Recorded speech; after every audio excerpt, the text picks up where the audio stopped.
Hello everyone. It's James again.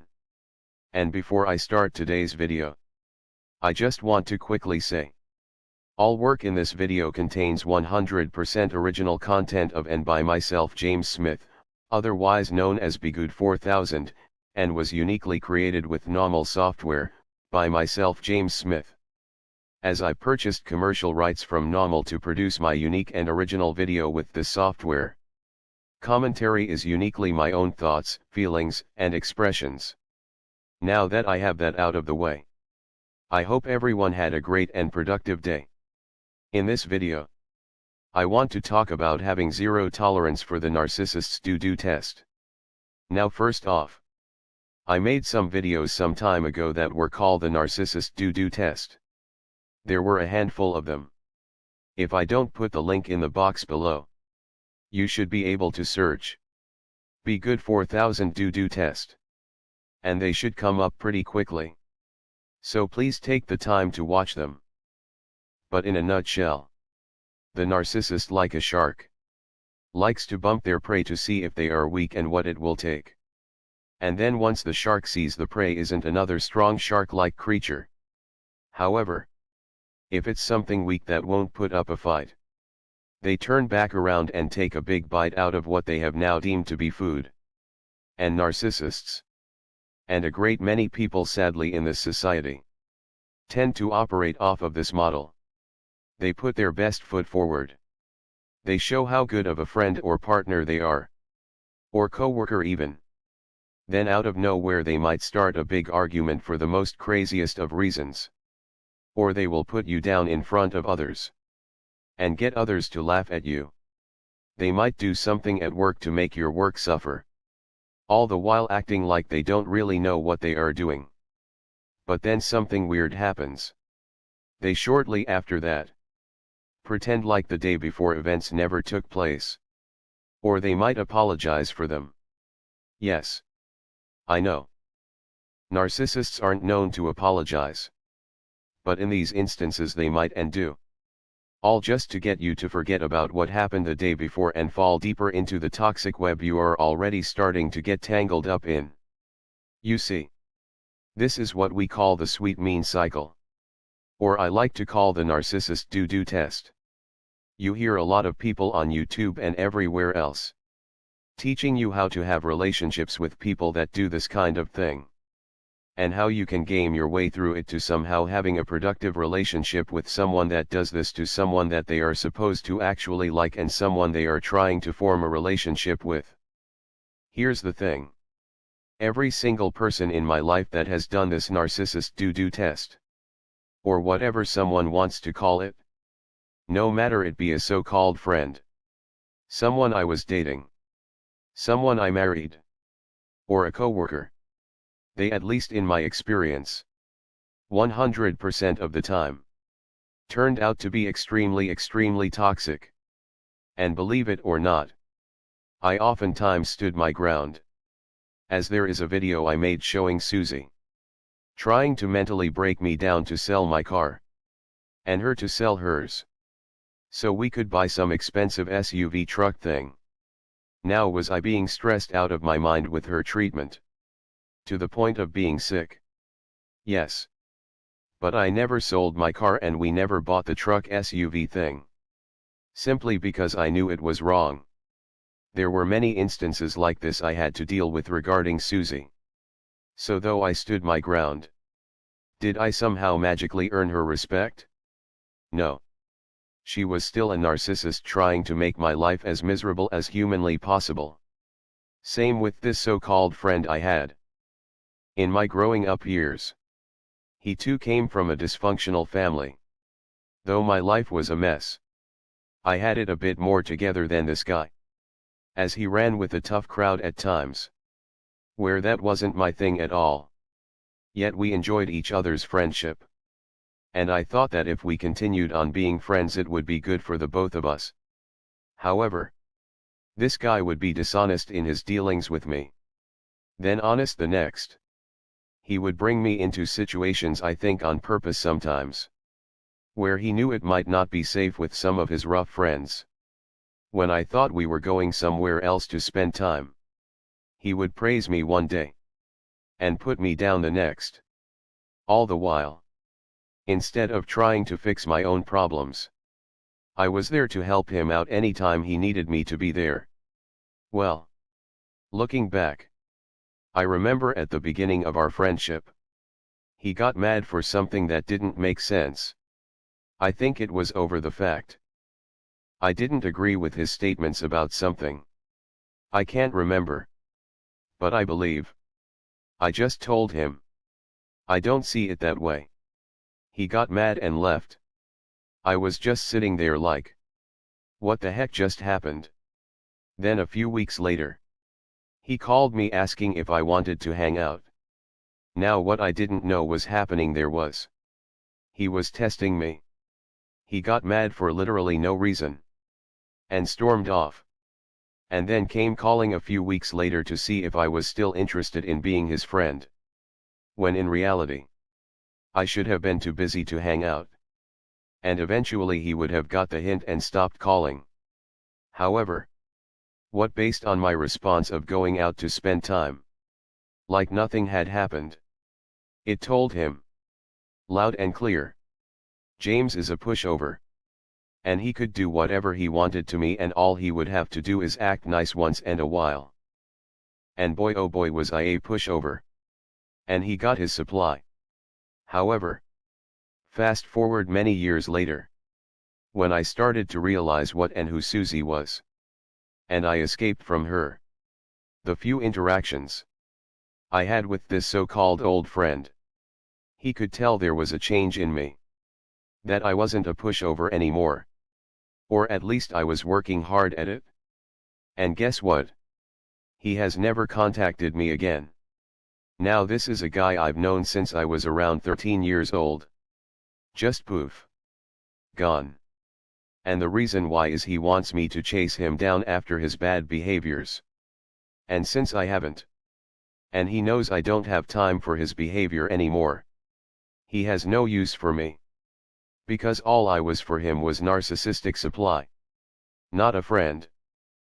And looking back, had I never hung back out with him, when he called a few weeks after the disagreement, I doubt we would have ever had what I thought was a friendship.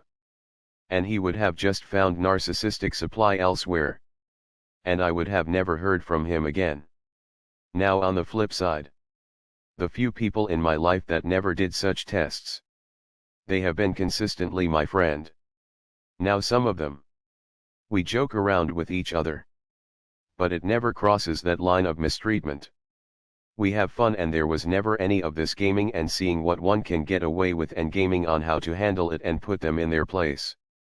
It was just friends.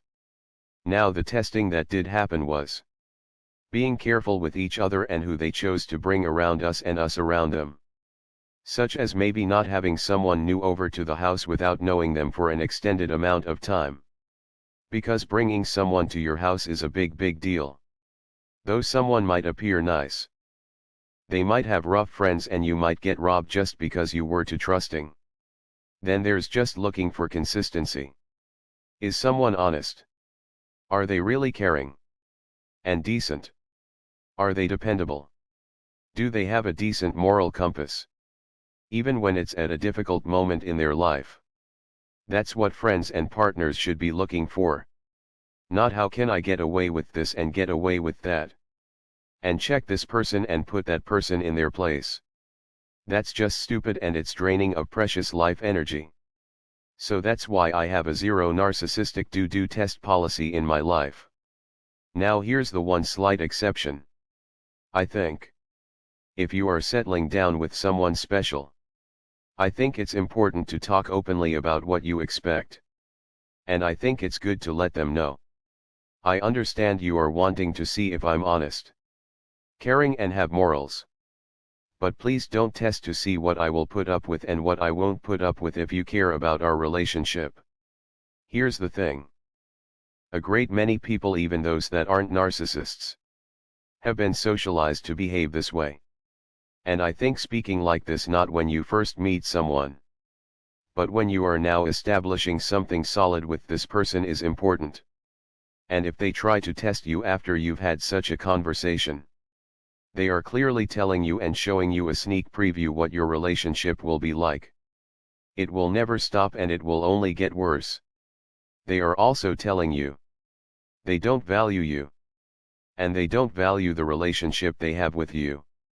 If you see someone that is solid and over time you see they are consistent, they are caring, hard-working and on top of things more so than the run-of-the-mill person they've dealt with. Why on earth would such a person dealing with someone of that level think it's a great idea to mistreat them? All in the name to see what will happen. Please understand what I'm saying here. Someone that does such a thing doesn't care about you at all. It's not to see if you are reliable and can protect. No, not at all. Your day-to-day things tell them that you are reliable, responsible and consistent, hard-working, a person of your word. These are the things they can just observe over time. Picking an argument doesn't test not one of these things listed. But what it will test is if you will stick around or leave like a smart person. Because here's the thing. When someone does this and you stay, they honestly think you are dumb and get what you deserve. This is the thinking of a narcissist or even someone that isn't a complete narcissist. However, if you never talk to them again, they think you are smart. And weirdly I think they smile inside or at least understand and know that you were a smart one that rightfully got away at the very start of things. I have never ever seen this narcissist do test turn out to be this productive thing, where they now respect you because you somehow said and did this thing or that thing in response all the while still having a relationship with them. I've never seen it. But what I have seen is, even if you stand your ground, you are still dealing with them. And in their mind they think you are dumb for even doing that. Some people thump their chests and think, I told them. No. No. You fed them narcissistic supply is what you did. And they think you're not very bright for still talking and interacting with them. The best way to deal with this type of situation is understand what it is.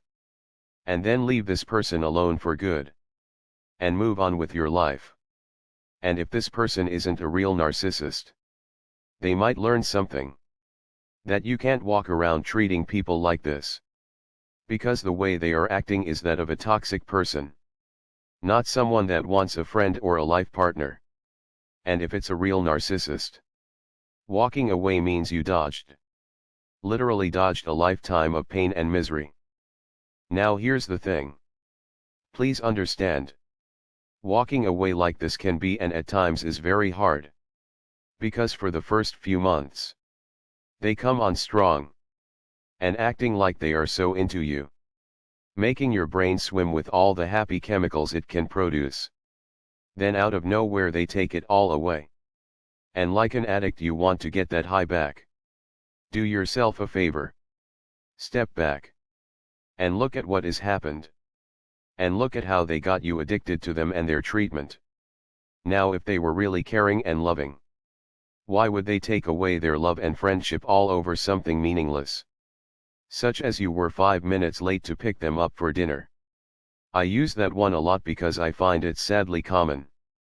Because this is where the shouting in the car happens for the first time. And even if they apologize the next day, or they show up with a gift, don't take the gift. This person that was shouting at you in the car is showing you who they are. That's why we call it letting their mask slip. They are showing you their true face. And if you ignore it, and take their gift and apology, the narcissist figures it's game on. But if you leave, you more than likely dodged a lifetime of pain and misery. This message is so important because trying to crack the code of how to have these people in your life while they are doing this seems to be everywhere. And because of that, it has normalized this behavior. Almost telling people they should just stick it out and say this and that to show you mean business. But if you really want to show you mean business, try leaving and never looking back. That's showing you mean business. And the more you can do this, the easier over time it will get. You will be able to really have zero tolerance for poor treatment. There might be times where you aren't sure. Because narcissists are good at hiding their mistreatment in plain sight. But once you lock in onto what is happening, poof, you are gone. Never to look back. And the faster and more often you do this, the more you free yourself up to have real friendships and life partnerships. And even a relationship with yourself. Because you have to love yourself before you can love anyone else. And for me also more time with me and the Most High. As I'm a believer. If you're not, I understand. But I like to have time with the Most High. And I feel like that is disrupted when I'm wasting my energy on a narcissist. Well, that's all I have for now. Let me know what you think. I really want to know. Also, don't forget to like, share and subscribe as well. And if you would like to support even further, you can do so by the way of Patreon. There will be a link in the box below. And to those that are already supporting by the way of Patreon, I humbly say thank you. With that said, I do hope your day is blessed.